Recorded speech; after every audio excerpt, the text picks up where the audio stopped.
Assalamualaikum warahmatullahi wabarakatuh. Alhamdulillahillazi arsala rasulahu bil huda wa dinil haqq liyuzhirahu 'ala dini kulli walau karihal kafirun. Ashhadu an la ilaha illallah wahdahu la syarikalah wa ashhadu anna sayyidana wa nabiyyana Muhammadan abduhu wa rasuluh. Allahumma shalli ala sayyidina Muhammad wa ala alihi wa sahbihi ajma'in, amma ba'du. Faqala ta'ala fil Qur'anil Karim, a'udzu billahi minasyaitonir rajim. Bismillahirrahmanirrahim. Ya ayyuhallazina amanu taqullaha haqqa tuqatih wa la tamutunna illa wa antum muslimun. Shadaqallahul azim. Kaum muslimin yang berbahagia, pertama kita bersyukur kepada Allah Subhanahu wa taala yang telah melimpahkan rahmat dan kurnia kepada kita semua. Yang mana dengan rahmat dan kurnia yang dianugerahkan oleh Allah Subhanahu wa taala, pada malam yang berbahagia ini kita dapat bertemu dalam rangka nasihat dan tausiah. Mudah-mudahan Allah Subhanahu wa taala memberikan rahmat dan memberikan berkah kepada kita semua. Amin ya rabbal alamin. Kemudian selawat dan salam kita kirimkan kepada arwah junjungan Nabi Muhammad sallallahu alaihi wasallam, yang mana beliau telah mencurahkan segala kekuatannya dan segala kemampuannya untuk memberikan bimbingan kepada umat manusia agar beriman kepada Allah. Sehingga demi perjuangan beliau sampai pada hari ini kita masih tetap beriman kepada Allah. Semoga keimanan kita ini akan tetap sampai kepada akhir hayat kita. Amin ya rabbal alamin. Kaum muslimin dan kaum muslimat yang berbahagia, dalam kehidupan kita orang-orang yang beriman, Allah telah pikulkan kepada kita kewajiban-kewajiban. Kita wajib melakukan puasa Ramadan, kita wajib melakukan salat yang 5 waktu, kita wajib menunaikan zakat, kita wajib melaksanakan ibadah haji kalau kita sudah mampu untuk berjalan ke sana, artinya mampu dalam segala hal, dalam kesehatan, dalam keamanan, dalam keuangan, dan lain sebagainya. Itu kewajiban-kewajiban yang Allah pikulkan kepada kita. Dan kita wajib melakukan kebaikan kepada orang lain, kepada anak-anak kita, kepada keluarga kita, dan bermacam-macam lagi kewajiban yang Allah berikan kepada kita yang harus kita laksanakan menurut kemampuan yang Allah berikan kepada kita. Kaum muslimin yang berbahagia, di samping itu ada hal-hal yang sifatnya sunat. Tetapi walaupun sifatnya sunat, tidak diwajibkan kepada kita untuk melakukannya, pahalanya sangat besar dan fadilahnya sangat besar sekali. Seperti adanya sembahyang sunat, adanya puasa sunat, adanya sedekah sunat, dan lain-lain sebagainya. Maka dengan itu kita di samping melakukan kewajiban, kita harus melakukan juga hal-hal yang bersifat sunnah tadi, untuk menambah ibadah kita dan menambah-nambah lagi amal dan kebaikan kita. Kaum muslimin yang berbahagia, dalam kesempatan ini kita tengok 3 perkara. Yang pertama, kita sangat dianjurkan untuk banyak-banyak beristighfar kepada Allah. Beristighfar adalah mengucapkan suatu kalimat yang dalam kalimat itu ada permohonan untuk meminta ampun kepada Allah dari dosa-dosa yang telah kita lakukan. Apakah dosa itu kita lakukan dengan sengaja atau dengan tiada sengaja? Maka bacaannya adalah Astaghfirullahalazim. Aku mohon ampun kepada Allah, Tuhan yang Maha Agung. Ini ucapan yang sangat baik sekali. Ucapan yang sangat indah yang kita ucapkan kepada Allah. Sehingga dalam Al-Quran dikatakan wal mustaghfirina bil ashar. Hamba Allah itu ialah orang yang beristighfar kepada Allah di waktu sahur. Di waktu sahur ini memilih suatu waktu yang begitu berkah, yang besar fadilahnya karena sulit melakukannya, yakni menjelang subuh. Sebenarnya waktu-waktu yang lain pun kita dianjurkan untuk mengucapkan istighfar ini, bermohon ampun kepada Allah Subhanahu wa taala dari dosa-dosa yang telah kita lakukan. Andaikan orang bertobat kepada Tuhannya, maka ucapan tobat yang diucapkannya adalah ucapan istighfar ini. Maka bertobat kepada Allah 3 syarat. Yang pertama, kita ucapkan dengan lidah kita kalimat istighfar tadi. Dan yang kedua, kita sengaja dalam hati kita bahwa kita mohon ampun kepada Allah dari dosa. Kita sengaja dengan ikhlas mengharapkan keampunan Allah. Dan yang ketiga, berjanji untuk tidak lagi mengulangi melakukan dosa-dosa tersebut. Itu caranya orang minta ampun kepada Tuhannya. Tapi kalimat yang dia baca di waktu dia minta ampun itu adalah kalimat istighfar. Astaghfirullahalazim. Kaum muslimin yang berbahagia, ini yang harus kita biasakan untuk membacanya. Kita wiridkan untuk membacanya.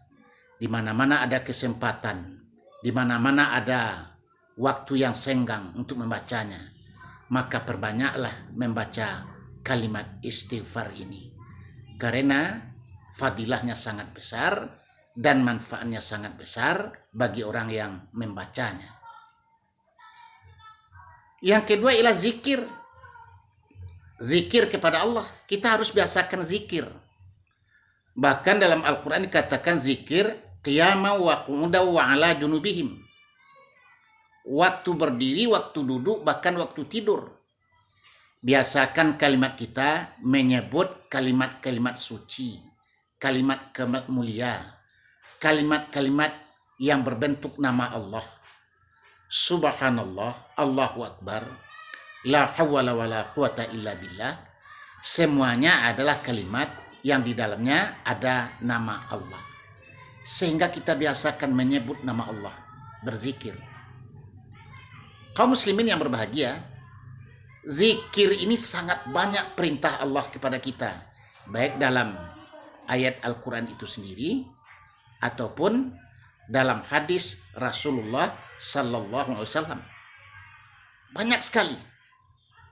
Bahkan dalam satu riwayat dikatakan bahwa orang yang berkumpul-kumpul lalu mereka menyebut nama Allah, maka Allah akan turunkan malaikat untuk melindungi mereka.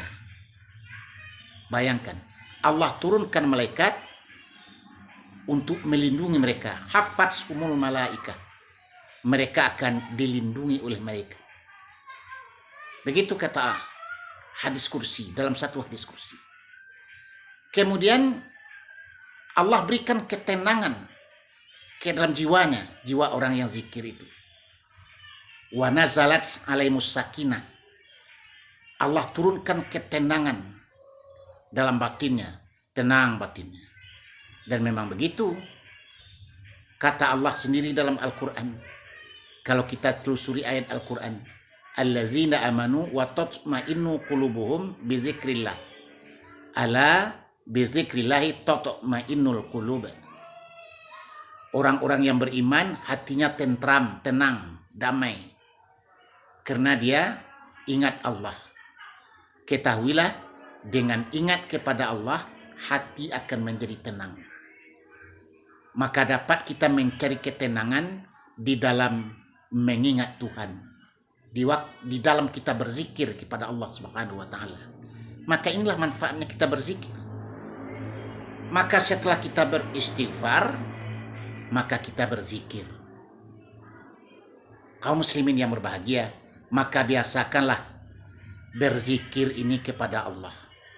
Sekurang-kurangnya kita berzikir pada tempat-tempat tertentu mengingat Allah. Misalnya di waktu kita akan melakukan suatu pekerjaan, kita berzikir dengan mengucapkan Bismillahirrahmanirrahim. Atau selesai melakukan sesuatu pekerjaan, kita berzikir dengan mengucapkan Alhamdulillahirrabbilalamin. Atau kita mendengarkan sesuatu musibah, apakah kematian atau kerugian-kerugian dan sebagainya, maka kita mengucapkan Inna lillahi wa inna ilaihi raji'un. Ini semuanya kalimat-kalimat zikir yang mengingatkan hati kita kepada Allah. Dan ini sangat dianjurkan kepada kita, umat Islam yang beriman. Itu yang kedua. Yang ketiga, kaum muslimin yang berbahagia, kita hendaklah membiasakan banyak berdoa. Bahkan Nabi kita mengajarkan kepada kita, mau bekerja di samping baca bismillah, kita juga berdoa. Mau makan, kita diajarkan doa. Selesai makan, kita diajarkan doa. Mau tidur, kita diajarkan doa. Bangun dari tidur, kita diajarkan doa. Bahkan waktu berpakaian, waktu berdiri di hadapan cermin pun diajarkan doanya kepada kita. Maka doa ini sangat penting, yang dapat menghubungkan kita dengan Allah Sang Pencipta. Bahkan Nabi mengatakan, ad-du'a'u mukhul ibadah. Doa itu otaknya ibadah. Kalau doa itu otaknya ibadah, lalu kita renungkan, kita pikirkan, berarti kita beribadah, kita beramal, lalu kita tidak berdoa, apa jadinya amal kita? Apa jadinya ibadah kita? Sama dengan ibadah yang tidak punya otak. Begitu pentingnya ini sebagai kiasan. Kalimatnya kiasan, majas. Ya, begitulah pentingnya kita berdoa kepada Allah. Sehingga Nabi katakan doa itu otaknya ibadah. Dan dalam hadis lain juga dikatakan ad-du'a'u huwal ibadah. Doa itu adalah ibadah. Artinya orang yang berdoa itu mendapatkan pahala. Karena doa itu sendiri termasuk salah satu daripada amal dan ibadah. Maka berdoalah kita kepada Allah. Dalam Al-Quran Allah berfirman, wa idza sa'alaka ibadi anni fa inni qarib ujibu da'wata da'i idza da'an falyastajibuli wal yu'minu bi. Allah katakan, kalau orang bertanya kepada engkau ya Muhammad tentang aku, katakan aku dekat. Jangan kita menyangka Allah itu jauh dari kita. Allah itu dekat kepada kita. Dan Allah katakan, aku akan mengabulkan doa orang yang berdoa kepadaku. Dengan syarat kalau dia beriman kepadaku. Tentulah kita beriman kepada Allah. Dengan imanlah kita berdoa. Dan karena imanlah kita melakukan ibadah. Melakukan perintah Allah. Menjalankan suruhannya. Dan meninggalkan larangannya. Semuanya itu kita lakukan karena iman. Maka dengan itu kalau kita beriman, Allah kabulkan doa kita. Dan Allah yang nyatakan seperti itu. Bahkan dalam ayat lain dikatakan, ud'uni astajib lakum. Berdoalah kamu kepadaku, aku akan kabulkan doa kamu. Aku akan kabulkan doa kamu. Ada orang yang mengatakan, kenapa ini ayat? Allah mengatakan, berdoalah kepadaku, aku akan kabulkan doa kamu. Tapi aku sudah selalu berdoa katanya. Tapi doaku tidak pernah dikabulkan, kenapa ini? Apakah ayat ini tidak betul? Jangan mengatakan ayat ini tidak betul. andaikan kita sudah berdoa, lalu doa kita tidak dikabulkan, jangan ayatnya yang disalahkan. Coba kita periksa dulu di mana kekurangan diri kita. Mungkin kita berdoa tidak khusyuk. Mungkin kita berdoa tidak ikhlas. Mungkin persyaratan-persyaratan doa belum dapat kita lakukan sesuai dengan yang dikehendaki Allah. Maka doa kita tidak dikabulkan. Dan boleh jadi Allah belum mengabulkan doa kita dan akan dikabulkannya di waktu yang lain sesuai dengan yang dikehendaki oleh Dia. Maka di sini kita harus berhusnuzan, berbaik sangka, andaikan itu terjadi dalam kehidupan kita. Kaum muslimin yang berbahagia, maka dengan itu marilah kita membiasakan 3 perkara ini yang kita bicarakan pada saat ini. Yang pertama, banyaklah beristighfar kepada Allah. Kemudian banyaklah berzikir, menyebut nama Allah dan mengingat Allah. Dan yang ketiga, banyaklah berdoa, menadahkan tangan kepada Allah. Sebagaimana yang digambarkan oleh Rasulullah dalam kehidupannya, setiap saat dan setiap perbuatan dia berdoa dan bermohon kepada Allah Subhanahu wa taala. Mudah-mudahan ada berkahnya bagi kita, dan mudah-mudahan nasihat yang sedikit ini ada manfaatnya buat kita semua, dan mudah-mudahan Allah Subhanahu wa taala akan memberikan ridhonya dan memberikan kasih sayangnya kepada kita semua. Demikian kaum muslimin yang berbahagia, terima kasih atas perhatiannya dan mohon maaf atas segala kekurangan. Wassalamualaikum warahmatullahi wabarakatuh.